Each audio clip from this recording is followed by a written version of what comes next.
ایک بھائی نے گزارش کی ہے کہ رمضان کے دنوں میں بہت سارے لوگ اپنے بارے میں بیان کرتے ہیں کہ میں نے اتنے صدقے کیے، اتنا قرآن ختم کیا، اتنی نمازیں پڑھیں، اتنے غریبوں کی مدد کی۔ ریاکاری ہی ریاکاری دکھائی دیتی ہے۔ اللہ تعالی ہم سب کی حفاظت فرمائے۔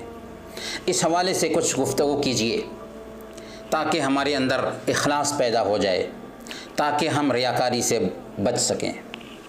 دیکھیں، میں اپنی بات کی شروعات اس حوالے سے صحیح مسلم کی ایک حدیث سے کرنا چاہتا ہوں، جس کے راوی حضرت ابو ہریرہ رضی اللہ تعالیٰ عنہ ہیں۔ اس حدیث کو بیان کرتے وقت حضرت ابو ہریرہ رضی اللہ تعالیٰ عنہ نے زور سے چیخ ماری اور بے ہوش ہو گئے تھے۔ تھوڑی دیر میں جب ہوش آیا، افاقہ ہوا، تو پھر زور سے چیخ ماری اور بے ہوش ہو گئے۔ جب افاقہ ہوا تو پھر زور سے چیخ ماری اور بے ہوش ہو گئے۔ جب تیسری مرتبہ افاقہ ہوا تو انہوں نے یہ حدیث بیان کی تھی۔ کیا بات بیان کی گئی ہے، کیا میسیج دیا گیا ہے اس حدیث میں؟ آئیے اس میسیج پہ غور کرتے ہیں۔ حضرت ابو ہریرہ رضی اللہ تعالیٰ عنہ بیان کرتے ہیں کہ میں نے اللہ کے نبی صلی اللہ علیہ وسلم کو فرماتے ہوئے سنا۔ کیا سنا؟ قیامت کے دن سب سے پہلے اس شخص کا فیصلہ کیا جائے گا جو دنیا میں شہید ہوا تھا، اسے حاضر کیا جائے گا۔ پھر اللہ تعالیٰ اسے اپنی نعمتیں گنوائے گا، وہ ان کا اعتراف کر لے گا۔ اللہ تعالیٰ فرمائیں گے تم نے ان نعمتوں کا کیا کیا؟ وہ کہے گا کہ آپ کے راستے میں جہاد کیا، یہاں تک کہ شہید ہو گیا۔ اللہ تعالیٰ فرمائیں گے تم جھوٹے ہو، تم نے جہاد اس لیے کیا تھا تاکہ تمہیں بہادر کہا جائے، اور دنیا میں تمہیں کہہ دیا گیا۔ پھر اللہ تعالیٰ اس کے بارے میں حکم دیں گے، چنانچہ اسے منہ کے بل گھسیٹ کر دوزخ میں ڈال دیا جائے گا۔ پھر دوسرے شخص کو لایا جائے گا جس نے علم سیکھا تھا اور دوسروں کو علم سکھایا تھا، قرآن پڑھا تھا اور دوسروں کو قرآن سکھایا تھا۔ اللہ تعالیٰ اسے اپنی نعمتیں یاد دلائے گا، وہ اللہ کی نعمتوں کو یاد کرے گا، اللہ کی نعمتوں کا اعتراف کر لے گا۔ تب اللہ تعالیٰ فرمائے گا تم نے ان نعمتوں کا کیا کیا؟ وہ کہے گا کہ میں نے علم سیکھا اور دوسروں کو سکھایا، قرآن پڑھا اور دوسروں کو پڑھایا۔ اللہ تعالیٰ فرمائے گا تم جھوٹے ہو، تم نے ایسا اس لیے کیا تاکہ تم عالم اور قاری کہے جاؤ، اور وہ دنیا میں تمہیں کہہ دیا گیا۔ پھر اللہ تعالیٰ اس کے بارے میں حکم دیں گے، چنانچہ اسے منہ کے بل گھسیٹ کر جہنم میں ڈال دیا جائے گا۔ پھر تیسرے شخص کو لایا جائے گا جس نے سخاوت کی تھی، اللہ اسے اپنی نعمتیں یاد دلائے گا، وہ اللہ کی نعمتوں کا اعتراف کرے گا۔ تب اللہ تعالیٰ فرمائے گا تم ان نعمتوں کو یاد کرو جو نعمتیں ہم نے دی تھیں۔ چنانچہ وہ ساری نعمتوں کو یاد کرے گا۔ تب اللہ تعالیٰ فرمائے گا کہ ان نعمتوں کا تو نے کیا کیا؟ وہ کہے گا کہ ایسا کوئی راستہ نہیں جسے تو پسند کرتا ہے اس میں نے خرچ نہ کیا ہو۔ اللہ تعالیٰ کہے گا تم جھوٹے ہو، تم نے اس لیے خرچ کیا تاکہ داتا کہے جاؤ، اور وہ دنیا میں تجھے کہہ دیا گیا۔ پھر اللہ تعالیٰ حکم دے گا اور اسے جہنم میں گھسیٹ کر منہ کے بل ڈال دیا جائے گا۔ اس حدیث سے کیا پتہ چلا؟ اس حدیث سے پتہ یہ چلا کہ ریاکاری، نام و نمود اور دکھلاوا بے حد خطرناک بیماری ہے، کینسر ہے۔ اس کا اندازہ اس بات سے لگایا جا سکتا ہے کہ کل قیامت کے دن 3 طرح کے افراد سے جہنم کو سلگایا جائے گا، اور یہ سب کے سب ریاکار لوگ ہوں گے جو نام و نمود کے لیے عالم بنے تھے، قاری بنے تھے، سخاوت کی تھی، فیاضی کی تھی، داتا بنے تھے، شہادت پائی تھی، جان گنوائی تھی، لیکن بہادری دکھانے کے لیے۔ اس سے ہم ریاکاری، نام و نمود اور دکھلاوے کی خطرناکی کو سمجھ سکتے ہیں۔ بلکہ سنن ابن ماجہ کی ایک روایت ہے، اللہ کے رسول صلی اللہ علیہ وسلم ایک مرتبہ صحابہ کی ایک مجلس میں آئے تو دیکھا کہ صحابہ آپس میں دجال کے بارے میں مذاکرہ کر رہے ہیں۔ اللہ کے نبی صلی اللہ علیہ وسلم نے فرمایا کہ کیا میں تجھے اس چیز کے بارے میں نہ بتاؤں جو میرے نزدیک مسیح دجال سے بھی زیادہ خطرناک ہے؟ صحابہ نے کہا کہ کیوں نہیں، ضرور بتائیے۔ آپ نے فرمایا یہ شرک اصغر ہے کہ ایک آدمی نماز پڑھ رہا تھا، اپنے سامنے میں کسی آدمی کو دیکھتا ہے تو اس وجہ سے اپنی نماز کو مزین کرنے لگتا ہے، بہتر کرنے لگتا ہے کہ ایک آدمی اس کو دیکھ رہا تھا۔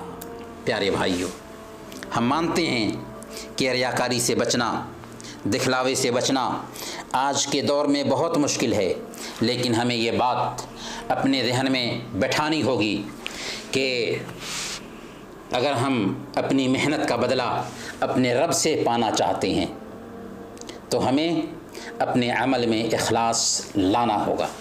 ہم کس کے لیے قرآن پڑھتے ہیں، کس کے لیے صدقہ کرتے ہیں، کس کے لیے نیکی کا کام کرتے ہیں؟ اللہ کے لیے نا۔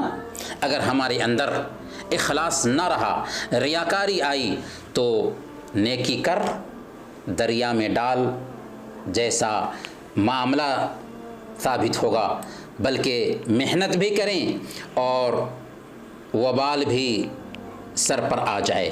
اس لیے آئیے ہم ڈھونڈتے ہیں ریاکاری کا علاج۔ ہمیں چاہیے کہ سب سے پہلے اللہ سے اپنا تعلق مضبوط کریں۔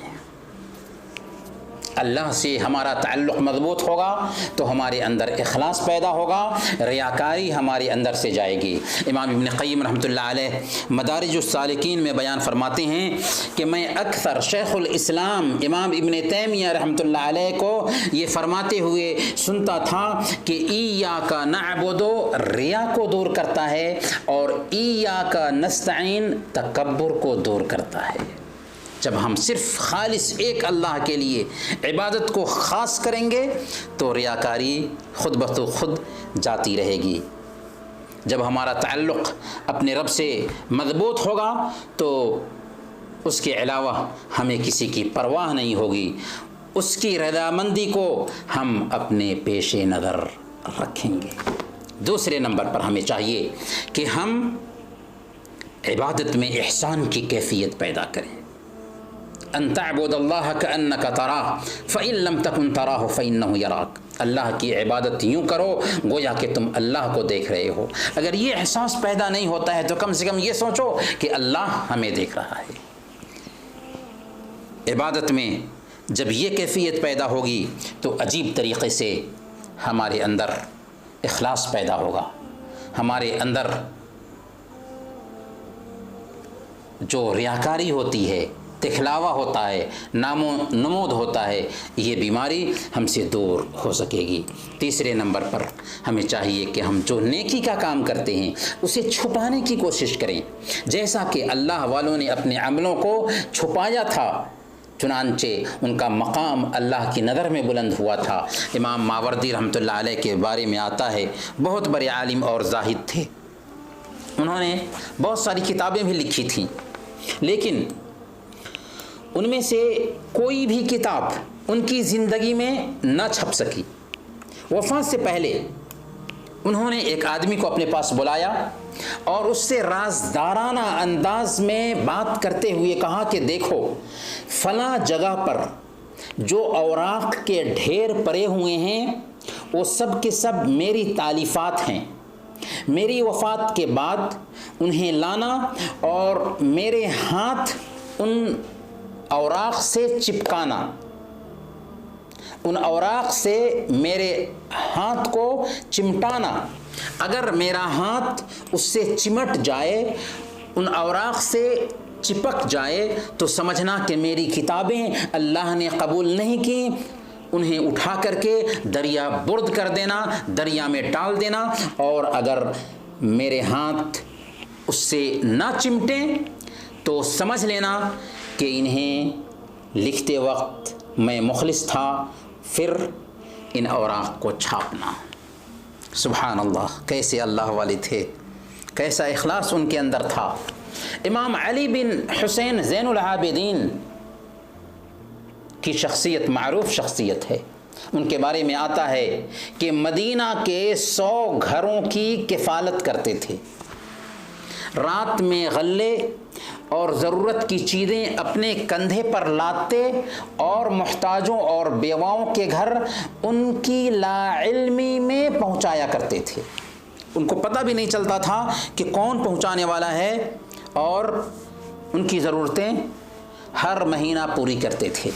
ان کی وفات کے بعد جب ان محتاجوں تک ضرورت کی چیزیں نہ پہنچیں، تب راز کھل سکا کہ یہ امام زین العابدین تھے جو ان یتیموں، غریبوں اور مسکینوں تک غلہ پہنچایا کرتے تھے۔ جی ہاں، اللہ والے جو بھی نیک عمل کرتے تھے وہ صرف اللہ کے لیے کرتے تھے، وہ ریا و نمود سے کوسوں دور تھے، ان کو واہ واہی نہیں چاہیے ہوتی تھی، ان کے پیش نظر اپنے رب کی خوشنودی ہوتی تھی۔ ربیع بن خثیم رحمہ اللہ اپنے اعمال صالحہ کو پوشیدہ رکھنے کے تعلق سے اس قدر حریص تھے کہ اگر کوئی آدمی آتا اور مصحف کھولے ہوئے قرآن کی تلاوت کر رہے ہوتے تو مصحف کو اپنے کپڑے سے ڈھانپ دیا کرتے تھے کہ یہ عمل ظاہر نہ ہو جائے۔ ذرا محمد بن واسع کی سنیے، جو اللہ والوں کے اخلاص کا ذکر کرتے ہوئے کہتے ہیں کہ میں ایسے لوگوں کو جانتا ہوں کہ ایک آدمی کا سر اپنی بیوی کے سر کے ساتھ ایک تکیہ پر ہوتا، آنسوؤں سے ان کا رخسار تر ہوتا، لیکن ان کی بیوی کو بھی اس کا احساس نہ ہو پاتا تھا، اور میں نے ایسے لوگوں کو پایا کہ ایک صف میں کھڑے ہوتے، ان کے رخسار پر آنسو ٹپک رہا ہوتا، لیکن بازو والے کو بھی اس کا علم نہیں ہو پاتا تھا۔ داؤد بن ابی ہند 40 سال تک روزہ رکھتے ہیں اور گھر والوں کو اس کی خبر نہیں مل پاتی ہے۔ 40 سال تک روزہ رکھتے ہیں لیکن گھر والوں کو پتہ نہیں چل پاتا ہے کہ یہ 40 سال تک نفلی روزہ رکھے تھے۔ آپ موچی کا کام کرتے تھے، گھر سے کھانا لے کر کے نکلتے اور راستے میں صدقہ کر دیتے، اور شام میں جب گھر لوٹتے تو گھر والوں کے ساتھ افطار کر لیتے تھے۔ اس سے پتہ یہ چلا کہ اگر ایک بندہ اخلاص لانا چاہے تو اللہ والوں کی زندگی کا مطالعہ کرے، اپنے عمل میں اخلاص لا سکتا ہے، اپنے عمل کو چھپانے کی کوشش کرے، عجیب طریقے سے اس کے عمل میں اخلاص آئے گا۔ لیکن یہاں پر ایک نقطہ واضح کر دینا چاہتے ہیں کہ اگر مقصد نصیحت اور رہنمائی ہو تو نیکی کو ظاہر کرنے میں کوئی حرج نہیں۔ جیسا کہ امام ابو بکر بن عیاش رحمۃ اللہ علیہ کے بارے میں آتا ہے کہ انہوں نے اپنے بیٹوں کو نصیحت کرتے ہوئے کہا تھا کہ میرے بیٹو، اس کمرے میں گناہ کرنے سے بچنا کہ میں نے اسی میں بیٹھ کر 12,000 مرتبہ قرآن ختم کیا ہے۔ اللہ تعالیٰ سے دعا ہے کہ اللہ تعالیٰ ہم سب کو اپنے عملوں میں اخلاص پیدا کرنے کی توفیق عطا فرمائے اور ریاکاری سے بچائے۔ وصلی اللہ علی نبینا محمد وعلی آلہ وصحبہ اجمعین۔